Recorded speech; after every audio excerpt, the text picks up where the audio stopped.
Hi, and welcome back to another episode of the Blue Honor Vlog. I'm Kay Williams, author of op-dec Operation Deceit, a World War II film noir-inspired thriller. Blue Honor, for which the vlog and my blog are both named, a Civil War drama, and the Triloquia trilogy, a dark fantasy paranormal. Let's get into it today. I don't want to waste any time because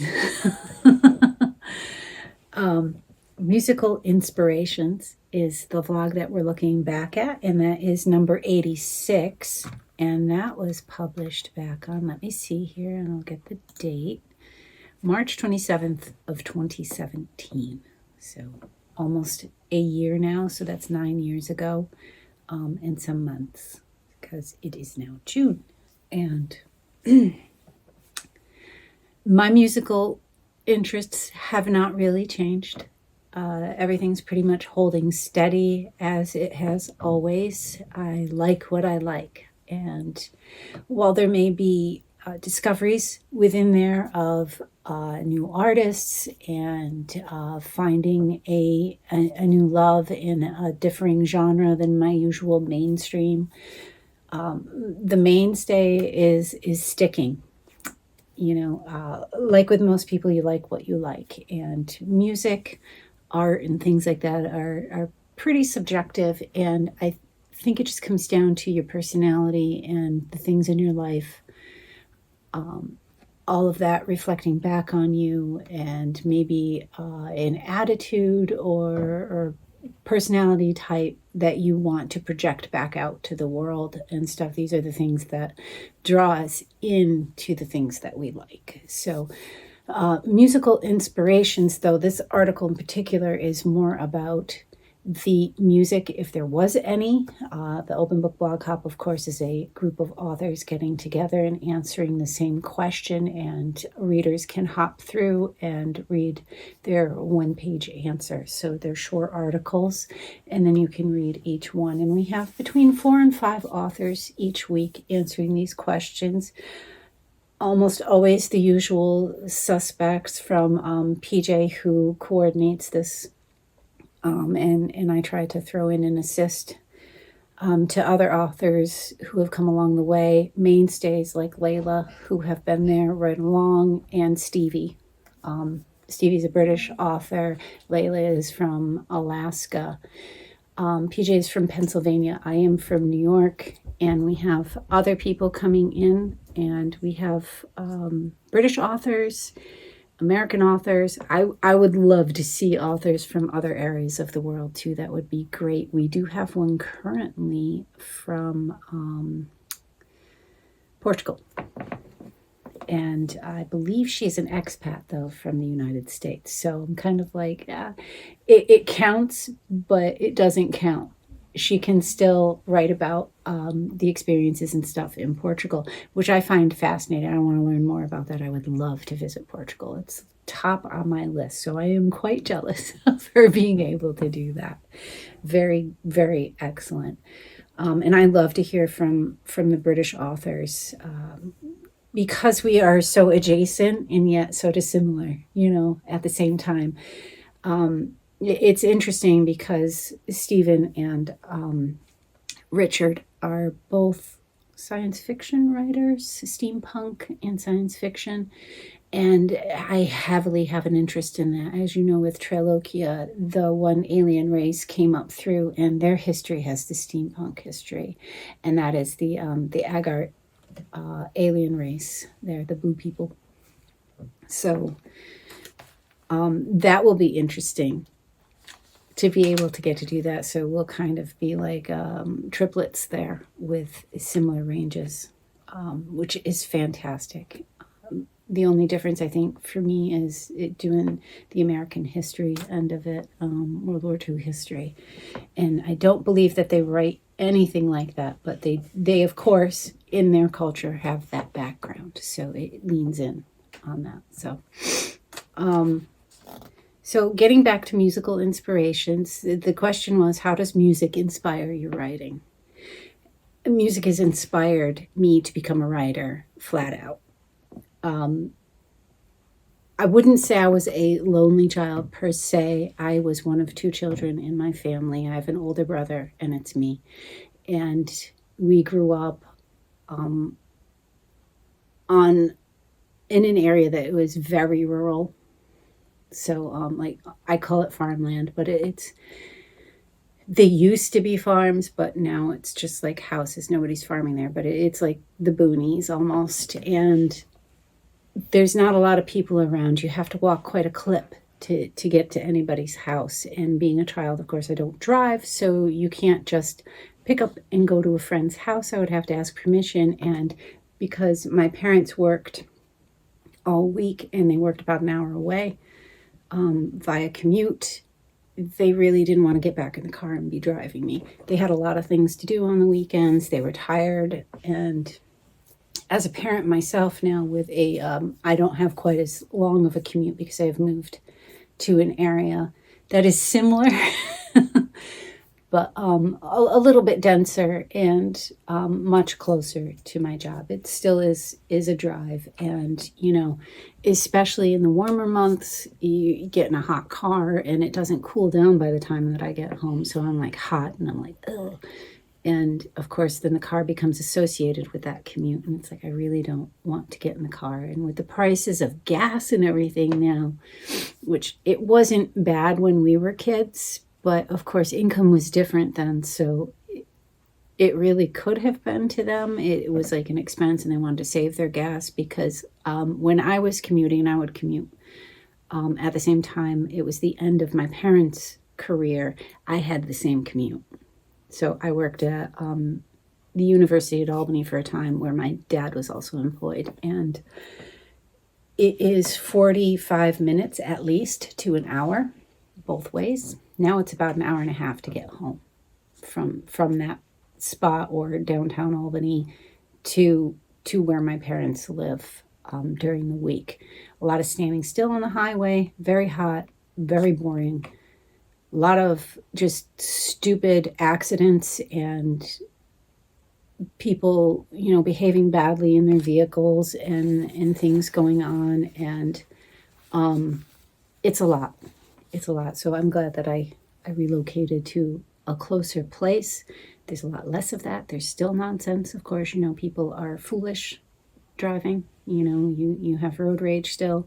People are disgustingly unkind on the roads here in the United States. You have to be careful.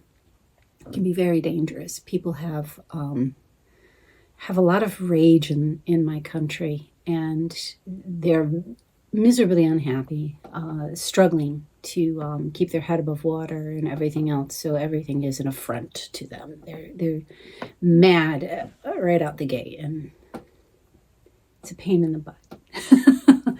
But anyway, those commutes would lead to me listening to a lot of music and, my brain thinking. And this stemmed from my youth. And as I said, not having a lot of people around or being able to go and play with other kids a lot. There was one other neighbor kid that I played with who was my good friend for a time. And other than that, it was my brother. But there was always classic rock playing in the house. We did have a pool growing up, an above ground pool. My mom would always play, the radio station that she liked to listen to. So we had that. So there's a lot of association with events and a lot of association for me with quiet and playing on my own and allowing, the imagination to run with music in the background. And the music would kind of feed into whatever I was imagining. And that eventually led to me writing and meditating with music to come up with scenes and scenarios and ideas for the writing and just where I was going. And that led into creating playlists. And Trilokia, a friend built for me a Trilokia playlist on Spotify. I have a running one on YouTube. I haven't checked that list in a while, so some of the videos may have been taken down.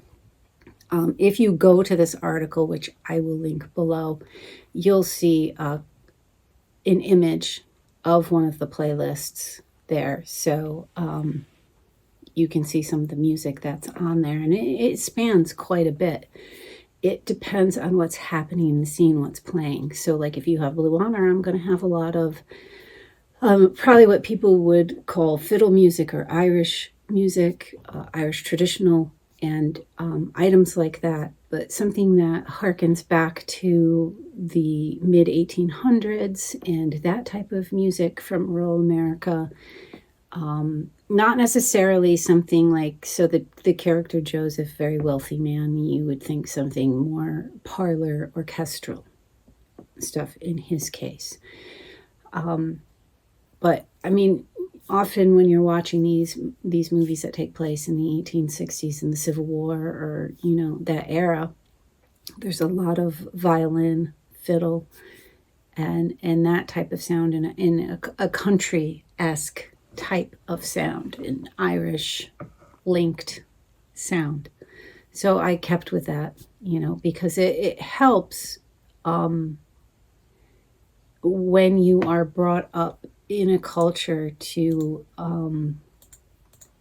see things in a certain way and attach certain things. So that's what, if you're familiar with me talking about intertext, it will bleed into that. So it will help you stay on target for where I want you to be thinking.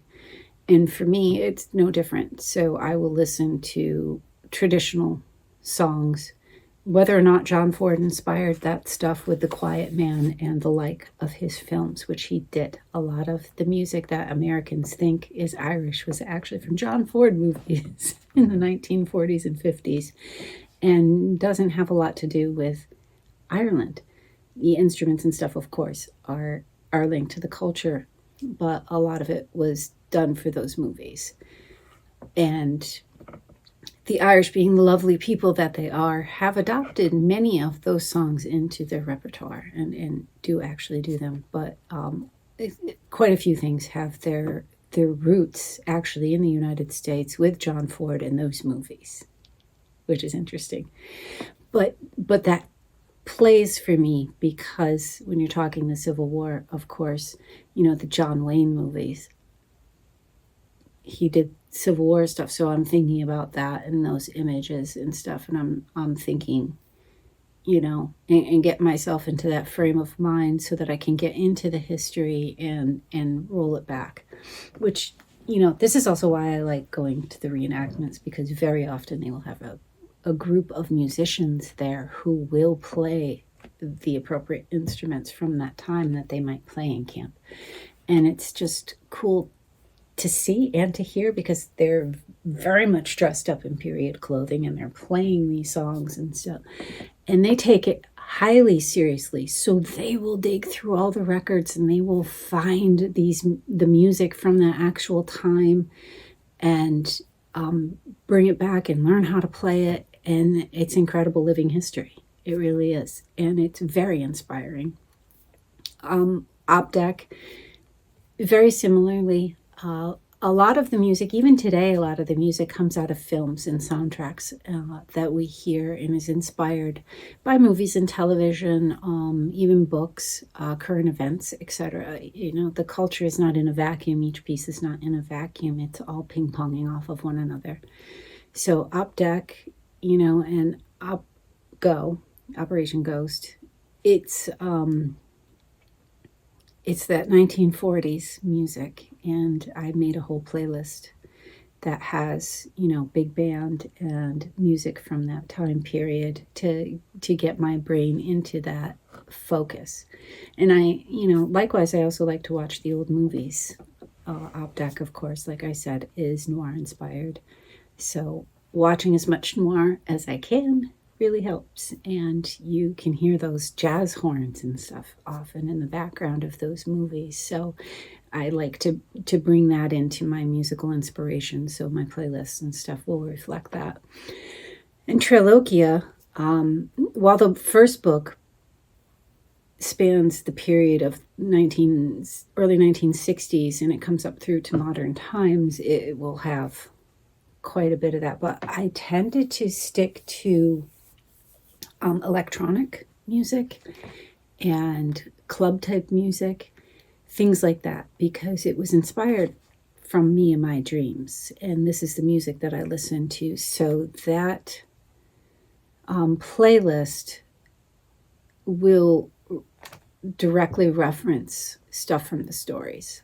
So if I'm listening to a song and I'm like, oh my God, this is just like that scene with so-and-so, it's going to make it on that list. And there's still new songs coming that I'll find and I'll be like, oh yeah, this makes me think about that part in the book or whatever, and I want to put it on the list. And I have on my phone, a playlist called Triloquia, and I have that personally for myself. I don't think I have a Blue Honor one. I think I have a big band one. And that also has Frank Sinatra on it, which is definitely not op-dec time. Unless it's really, really early stuff. It would be really, really early. But I associate him more with the 1950s and 60s than I would with wartime. And that's just me. But as you know, he did make it into cartoons. Really don't associate with prior to 1950 for him. I really don't. And I would have to look it up right now to see like when his first tune hit and came out in his first movie and stuff, and when he was popular. And for some reason, I don't think it was in that time. I could be wrong. You can leave me a comment and correct me. That would be great. I would love to know, because I'm so busy. I'm not going to have time to look that up, and I'm not going to stop right now. If this were live and you were going, look it up, look it up, look it up, look it up, I would do that. But we're taping this, so I'm not going to stop. So anyway, again, March 27th of 2017, and that is Open Book Blog Hop number 86. And it's called Musical Inspirations, and you can see the music, the music list, the playlists that I have kept that I play when I'm writing certain books. I do have one for Blue Honor, op-dec, op-go, and the Triloquia series. And that will be ongoing. You can go to my website actually and find the link for Triloquia, for the Spotify, and I believe the YouTube on the Triloquia webpage that I have, if you're interested in listening to some of those songs, if you've gotten the book and you want to hear the soundtrack behind it. All right, thank you. Make sure you come back next time. I will be talking about my favorite painting. I don't know if you know what that one is yet.